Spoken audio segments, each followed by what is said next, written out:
दोस्तों, देवर्षि नारद को तो सब जानते हैं, लेकिन उसके जीवन के बारे में कई ऐसी बातें हैं जो सबको पता नहीं होता है। आज हम बताएंगे इस वीडियो में देवर्षि नारद के बारे में। दोस्तों, देवर्षि नारद को बनना पड़ा था एक बार बंदर। जी हाँ दोस्तों, चलिए जानते इस घटना के बारे में, आखिर किन वजह से बनना पड़ा।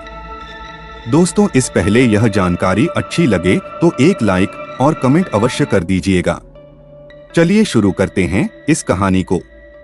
देवर्षि नारद बड़े ही तपस्वी और ज्ञानी ऋषि हुए, जिनके ज्ञान और तप की माता पार्वती भी प्रशंसक थीं। तब ही एक दिन माता पार्वती श्री शिव से नारद मुनि के ज्ञान की तारीफ करने लगी। शिव ने पार्वती जी को बताया कि नारद बड़े ही ज्ञानी हैं, लेकिन किसी भी चीज का अहंकार अच्छा नहीं होता है। एक बार नारद को इसी अहंकार, घमंड के कारण बंदर बनना पड़ा था। यह सुनकर माता पार्वती को बहुत आश्चर्य हुआ। उन्होंने श्री शिव भगवान से पूरा कारण जानना चाहा। तब श्री शिव ने बतलाया, इस संसार में कोई कितना ही बड़ा ज्ञानी हो, लेकिन श्री हरि जो चाहते हैं वो उसे बनना ही पड़ता है। नारद को एक बार अपने इसी तप और बुद्धि का अहंकार, घमंड हो गया था। इसलिए नारद को सबक सिखाने के लिए श्री विष्णु को एक युक्ति सूझी। हिमालय पर्वत में एक बड़ी पवित्र गुफा थी। उस गुफा के निकट ही गंगा जी बहती थीं। वह परम पवित्र गुफा नारद जी को अत्यंत सुहावनी लगी। वहां पर के पर्वत, नदी और वन को देखकर उनके हृदय में श्री हरि विष्णु की भक्ति अत्यंत बलवती हो उठी और वे वहीं बैठकर तपस्या में लीन हो गए। नारद मुनि की इस तपस्या से देवराज इंद्र भयभीत हो गए कि कहीं देवर्षि नारद अपने तप के बल से उनका स्वर्ग नहीं छीन लें। इंद्र ने नारद की तपस्या भंग करने के लिए कामदेव को उनके पास भेज दिया। वहां पहुंचकर कामदेव ने अपनी माया से वसंत ऋतु को उत्पन्न कर दिया। पेड़ और पत्ते पर रंग बिरंगे फूल खिल गए, कोयले कूकने लगी और भौरे गुंजार करने लगे। कामाग्नि को भड़काने वाली शीतल, मंद, सुगंध सुहावनी हवा चलने लगी। रंभा आदि अप्सराएं नाचने लगीं। किंतु कामदेव की किसी भी माया का नारद मुनि पर कुछ भी प्रभाव नहीं पड़ा। तब कामदेव को डर सताने लगा कि कहीं नारद मुझे शाप न दे दें। इसलिए उन्होंने श्री नारद से क्षमा मांगी। नारद मुनि को थोड़ा भी क्रोध नहीं आया और उन्होंने कामदेव को क्षमा कर दिया। कामदेव वापस अपने लोक में चले गए। कामदेव के चले जाने पर नारद मुनि के मन में अहंकार, घमंड हो गया कि मैंने कामदेव को जीत लिया। वहां से वे शिव जी के पास चले गए और उन्हें अपने कामदेव को हारने का हाल कह सुनाया। भगवान शिव समझ गए कि नारद को अहंकार हो गया है। शंकर जी ने सोचा कि यदि इनके अहंकार की बात विष्णु जी जान गए तो नारद के लिए अच्छा नहीं होगा। इसलिए उन्होंने नारद से कहा कि तुमने जो बात मुझे बताई है उसे श्री हरि को मत बताना। नारद जी को शिव जी की यह बात अच्छी नहीं लगी। उन्होंने सोचा कि आज तो मैंने कामदेव को हराया है और ये भी किसी को नहीं बताऊं। नारद जी क्षीर सागर पहुंच गए और शिव जी के मना करने के बाद भी सारी कथा उन्हें सुना दी। भगवान विष्णु समझ गए कि आज तो नारद को अहंकार, घमंड ने घेर लिया है। अपने भक्त के अहंकार को वे सह नहीं पाते।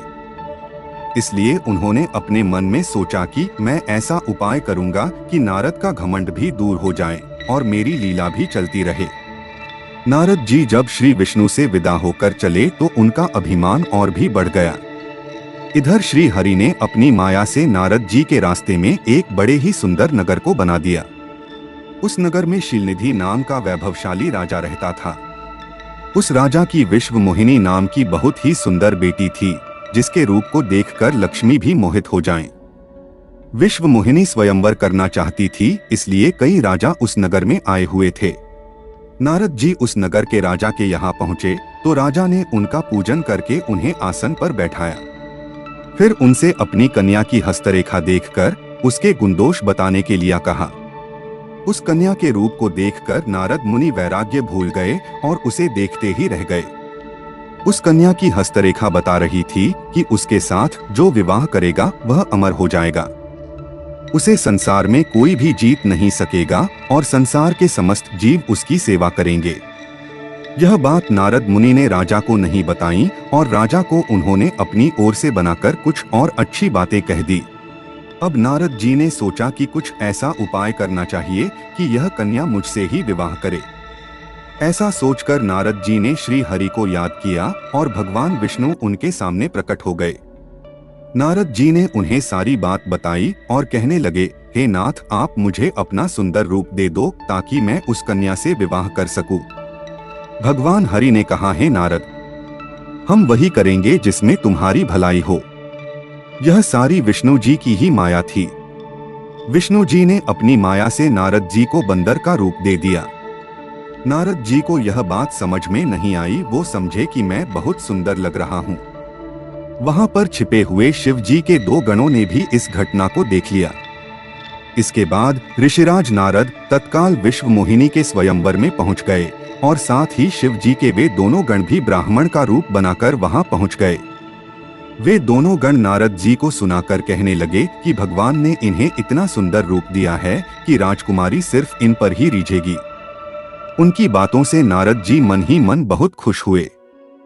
स्वयं भगवान विष्णु भी उस स्वयंवर में एक राजा का रूप धारण करके आ गए। विश्व मोहिनी ने कुरूप नारद की तरफ देखा भी नहीं और राजा रूपी विष्णु के गले में वरमाला डाल दी। और उधर मोह के कारण नारद मुनि की बुद्धि नष्ट हो गई थी। राजकुमारी द्वारा अन्य राजा को वरमाला डालते देख वे परेशान हो उठे। उसी समय शिव जी के गणों ने ताना कसते हुए नारद जी से कहा, जरा दर्पण में अपना मुंह तो देखिए। मुनि ने जल में झांककर अपना मुंह देखा और अपनी कुरूपता देखकर गुस्सा हो उठे। गुस्से में आकर उन्होंने शिव जी के उन दोनों गणों को राक्षस हो जाने का शाप दे दिया। उन दोनों को शाप देने के बाद जब नारद मुनि ने एक बार फिर से जल में अपना मुंह देखा तो उन्हें अपना असली रूप फिर से मिल चुका था। देवर्षि नारद जी को अपना असली रूप वापस मिल गया था। लेकिन भगवान विष्णु पर उन्हें बहुत गुस्सा आ रहा था, क्योंकि विष्णु के कारण ही उनकी बहुत ही हंसी हुई थी। वे उसी समय विष्णु जी से मिलने के लिए चल पड़े। रास्ते में ही उनकी मुलाकात विष्णु जी, जिनके साथ लक्ष्मी जी और विश्व मोहिनी भी थी, उनसे हो गई। उन्हें देखते ही नारद जी ने कहा, आप दूसरों की खुशियां देख ही नहीं सकते। आपके भीतर तो ईर्ष्या और कपट ही भरा हुआ है। समुद्र मंथन के समय आपने श्री शिव को बावला बनाकर विष पिलाया और राक्षसों को मदिरा पिला दिया और स्वयं लक्ष्मी जी और कौस्तुभ मणि को ले लिया। आप बड़े धोखेबाज और मतलबी हो, हमेशा कपट का व्यवहार करते हो। नारद जी कहते हैं कि हमारे साथ जो किया है उसका फल जरूर पाओगे।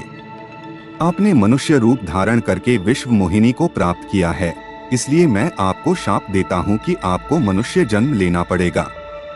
आपने हमें स्त्री से दूर किया है, इसलिए आपको भी स्त्री से दूरी का दुख सहना पड़ेगा। और आपने मुझको बंदर का रूप दिया, इसलिए आपको बंदरों से ही मदद लेना पड़े।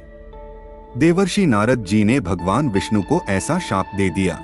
नारद के शाप को श्री विष्णु ने पूरी तरह स्वीकार कर लिया और उन पर से अपनी माया को हटा लिया। माया के हट जाने से अपने द्वारा दिए शाप को याद करके नारद जी को बहुत दुख हुआ, किंतु दिया गया शाप वापस नहीं हो सकता था। इसीलिए श्री विष्णु को श्री राम के रूप में मनुष्य बनकर अवतरित होना पड़ा। शिव जी के उन दोनों गणों ने जब देखा कि नारद अब माया से मुक्त हो चुके हैं, तो उन्होंने नारद जी के पास आकर और उनके चरणों में गिरकर कहा, हे मुनिराज, हम दोनों शिव जी के गण हैं। हमने बहुत बड़ा अपराध किया है, जिसके कारण हमें आपसे शाप मिल चुका है। अब हमें अपने शाप से मुक्त करने की कृपा करें। नारद जी बोले, मेरा शाप झूठा नहीं हो सकता, इसलिए तुम दोनों रावण और कुंभकर्ण के रूप में महान, ऐश्वर्यशाली, बलवान तथा तेजवान राक्षस बनोगे और अपनी भुजाओं के बल से पूरे विश्व पर विजय प्राप्त करोगे। उसी समय भगवान विष्णु राम के रूप में मनुष्य शरीर धारण करेंगे। युद्ध में तुम दोनों उनके हाथों से मारे जाओगे और तुम्हारी मुक्ति हो जाएगी। दोस्तों, यह थी कुछ ऐसी जानकारी जो सबको पता नहीं होता है। दोस्तों, यह वीडियो अच्छा लगा हो तो एक लाइक जरूर करें। मिलते हैं अगले वीडियो में। जय श्री राम।